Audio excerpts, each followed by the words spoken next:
Today, red alert from the banker's banker.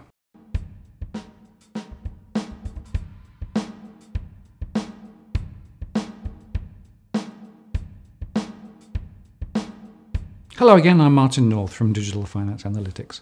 Welcome to our latest post covering finance and property news with a distinctively Australian flavour. The Bank for International Settlements, the banker's banker, has released their latest annual report. In fact, we looked at the section on how banks are fudging their ratios in our earlier post, Are Some Banks Cooking the Books? But within the 114 pages, the BIS report also painted a worrying picture of where the global economy stands. They say it's caught in a permanent trap of boom-bust financial cycles, a deformed structure becoming ever more corrosive and dangerous as debt ratios rise to heady levels. Implicitly, the current settings, they say, are wrong. In fact, the risks in the global monetary system remain from the Lehman crisis of 2008, and aggregate debt ratios are almost 40% points of GDP higher than a decade ago. The BIS report says global US dollar funding markets are likely to be a key pressure point during any future market stress episode. There are significant rollover risks, as sizable parts of banks' US dollar funding rely on short-term instruments, for example, repos and currency swaps. What makes this global picture so combustible is the legacy of cheap dollars that washed across international finance when the Fed slashed rates to zero and launched quantitative easing. Offshore dollar debt outside US jurisdictions with no direct lender of last resort behind it has risen by 50% to $10.5 trillion US dollars since 2008. You could say that the US dollar itself acts as a kind of fear gauge. When it strengthens, banks in Europe and Asia shrink balance sheets through the mechanisms of hedged contracts. But any rise in US borrowing costs is transmitted rapidly through the global system. China, for example, is not immune, and the levels of leverage are off the charts for a developing country. Total debt is 255% of GDP. Claudio Borio, the BIS's chief economist, said that in fact the current, now ageing cycle could finish much the same explosive way as last time, contrary to the widespread belief that the financial crisis of 2008 was a once-in-a-century event, which was caused by speculators. The end may come to resemble more closely a financial boom gone wrong, just as the latest recession showed, with a vengeance. This is a dark warning, coming as it does from the organisation which is effectively the peak body for central bankers around the world. This is no fringe movement. This is the brain of the banking system speaking. They identify the risks stemming from the US Federal Reserve upping the pace of monetary tightening. Policy normalisation presents unprecedented challenges which could trigger or amplify a financial bust in the more vulnerable countries. In fact, a decade of ultra-loose money has kept the lid on debt servicing costs and masked risks. But the 2008 issues are not fixed. The overarching issue is the global economy's sensitivity to high interest rates. Fed rate rises will start to drain the global system of dollar liquidity, setting off a dollar squeeze and driving up borrowing costs across much of the world, the report said. Aggregate debt ratios are almost 40% points of GDP higher than a decade ago. Looking around, the rises have been enormous. China up 191, Canada up 70, France up 67, Japan up 52, and Korea up 49.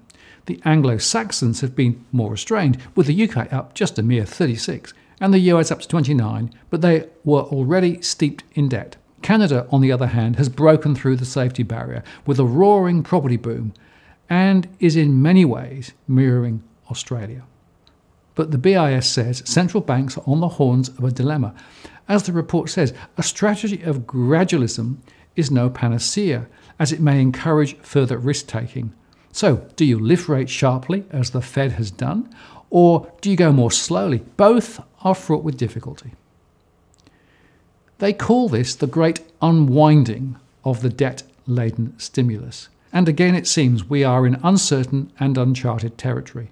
Mr. Borio said that the gloom was overdone early last year, but now exuberant investors may be making the opposite error, with the world 12 months further into a stretched financial cycle.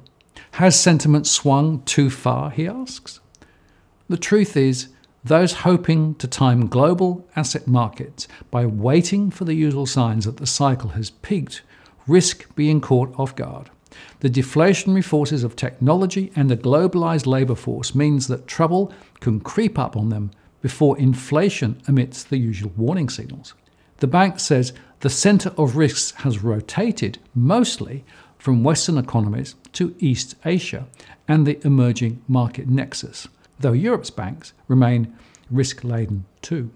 This spells trouble. Developing countries now account for the lion's share of global growth. For example, credit to GDP gaps have reached levels signalling elevated risks in a number of emerging market economies, it said. The banking system is as badly stretched in parts of Asia as it was in Europe and America in 2008. The BIS stress model measures how far credit growth has raced ahead of trend rates for each economy. Any reading above 10 percentage points of GDP is a red alert, and it's reached 30.3 in Hong Kong, 24.6 in China, 14.1 in Canada, 11.3 in Thailand, 9.7 in Malaysia, 9.3 in Indonesia, 9 in Mexico, and 7.2 in Turkey. So all are vulnerable. So is Switzerland at 7.6. The gauge flags trouble 3 years in advance. The longer it goes on, the worse it is. The debt service ratios for Hong Kong, China and Canada suggest that they would be in serious trouble if interest rates were to rise by 250 basis points or 2.5%. France and Australia are borderline. The bank says that under the old Phillips curve model, wage growth would pick up late in the cycle as the economy reached full employment. This would lead to an incipient wage price spiral. Inflation would pick up. The Fed and other central banks would then hit the brakes and put rates up. It would usually end in recession. But globalization has suppressed the inflation warning signal. The entry of 2 billion people into the global economy from China and Eastern Europe has dampened wage growth. And as a result, a substantial and lasting flare-up of inflation does not seem likely, the BIS said. Instead, the excess stimulus driven by low rates has simply gone into asset bubbles instead. It may look benign if inflation is low, but the BIS argues that it is extremely damaging. The cycle ends with a financial crisis. In fact, my read is that the BIS is saying, in bankers speak perhaps, that the big central banks misread the globalization era with too much stimulus letting asset booms run, but then stepped in with maximum stimulus in busts. The Fed and others have in effect drawn forward prosperity from the future. It takes ever lower real interest rates with each cycle to hold the system together, and at some point, interest rates will hit the limit. So now the way ahead is fraught with danger as rates are lifted. The risks of a financial crisis follow, and the prospect of a benign set of outcomes is now fading. But the BIS says the only way for the world to dig itself out of this hole is to raise productivity from its current anemic levels. Countries, they say, must reform and shift fiscal policy from consumption to investment.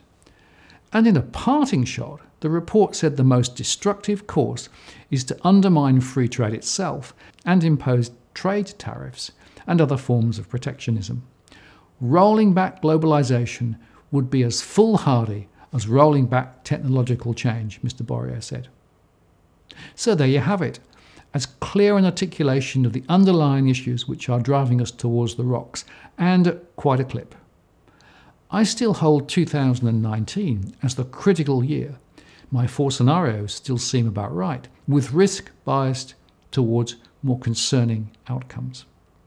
As always, if you like what you've seen here today, please like the post and add a comment or a question. I do read them all. If you want to join the growing band of subscribers who receive alerts when we release new posts, do subscribe now by hitting the subscribe bell. And if you've already subscribed, many thanks. I really appreciate your support and participation. I'm Martin North, the Principal Analyst at Digital Finance Analytics.